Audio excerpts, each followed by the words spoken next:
My name is Josh Hoyer. I'm from Lincoln, Nebraska. I wanted to audition for The Voice because I've been a musician since I was 6 years old. I've been a singer since I was 6. And I have recently been touring and, over the last 5 years, more touring nationally and have a band now that's doing pretty well.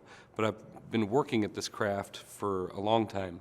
And it's something that it's always meant so much to me as an individual. Music has always been part of the core of the fabric of my core. And, it's a tough business to survive in and to thrive in. And, my bandmates and I, we work very hard to gain more fans and play to more people. And, our music and my music is all about encouraging and empowering and connecting to people. And so it's a mission of sorts. And when I'm on the road with my band, I'm away from my family. I have 2 daughters, a 3-year-old and a 7-year-old, Clara and Avalie, and my beautiful wife, Sarah, at home. So you've got 2 completely different worlds that kind of in the middle is me. And one is my love of music, and on the other hand is my love of family, which are both very important to me. So this is, for me, it's an open door that I got to walk through in order to continue to, pursue this passion that I've had since I was very young. But at the same time, it's going to hopefully make it a little easier for me to be home and be with the people that I love the most in this world. Sorry, I'm about to tear up. But, it's a great opportunity. And I intend to, do my absolute best. So my singing journey began when I was 6. My parents, Bob and Nancy, they told me I was always singing and dancing around the house. So they put me into a talent show at the school, a high school that my dad taught at. So I was this youngster that came and sang. It was a John Cougar Mellencamp song, "Hurt So Good." And I remember being on stage and feeling that energy and hearing the crowd be involved, and it was really something that just lit a spark in me. And so from that day forward, I've been in many choirs, school choirs, church choirs.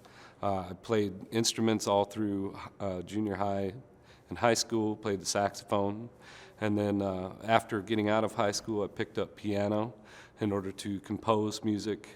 And I've written 10 albums under different band names, but it's all been me writing the songs. And that's something that I think that in music, for me personally, it's a way for me to truly express my humanity. Other people are gifted at science. Other people are gifted at sports. Other people are gifted in, able to be a great politician or a lawyer.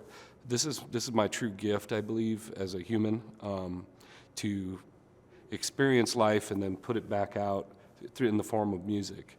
And I think that power of music is something that truly does connect people, and it allows you to realize that you're not alone.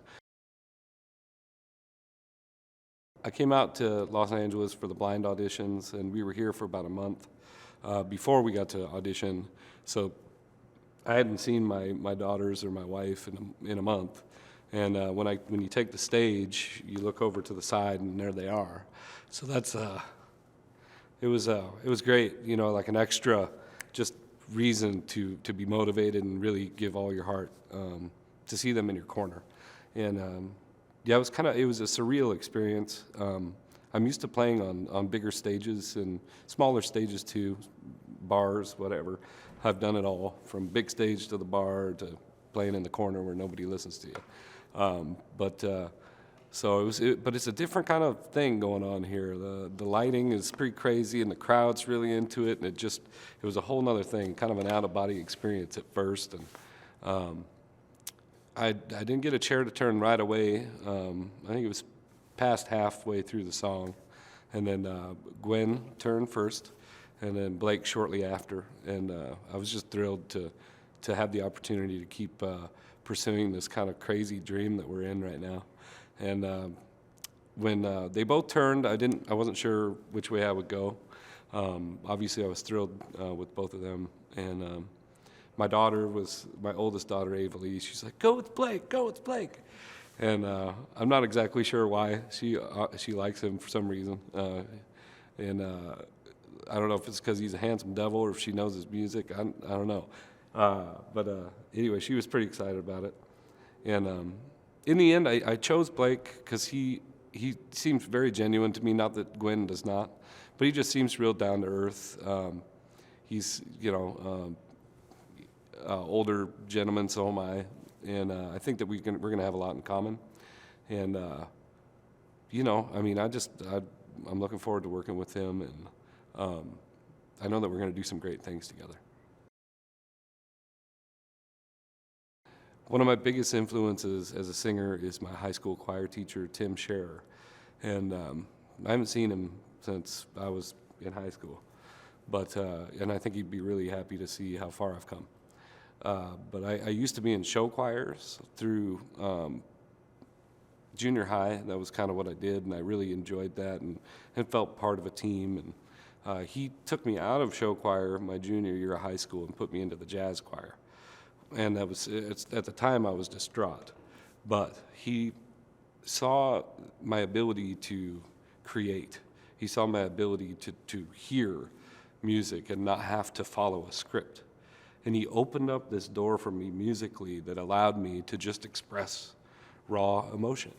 And, I can look back on that day and I remember everything that happened that day and all the things that have changed since then. So that was a huge time for me as a singer. And then, of course, friends and family that turned me on to new and better artists.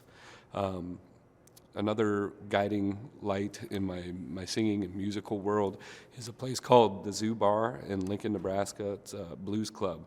It's been open for 43 years and has had the best of blues and R&B and jazz and soul come through our town of Lincoln, Nebraska, which often when I'm on the road, people are confused as to they're like, how do you know like soul and R&B and funk from Nebraska, right? Well, a lot of that kind of started here at the Zoo Bar in Lincoln, where, man, we've had the best of the best in the blues and R&B world. You got Albert Collins came through. I didn't get to see him live, but a number of artists that kind of, they're not pop artists, so maybe a lot of people wouldn't know their names. But, Big John Dickerson, I got to see him live. Magic Slim was a friend of mine that lived in Lincoln, but he's traveled all over the world playing blues. And he taught me so much. His brother taught me so much, Nick Holt, who was Magic's bass player. So the Zoo Bar kind of has this family of musicians that plays R&B and blues and soul. And, man, we got a really great music scene right there in Little Lincoln, Nebraska. You better check it out. That's another guiding light in my music world was that club.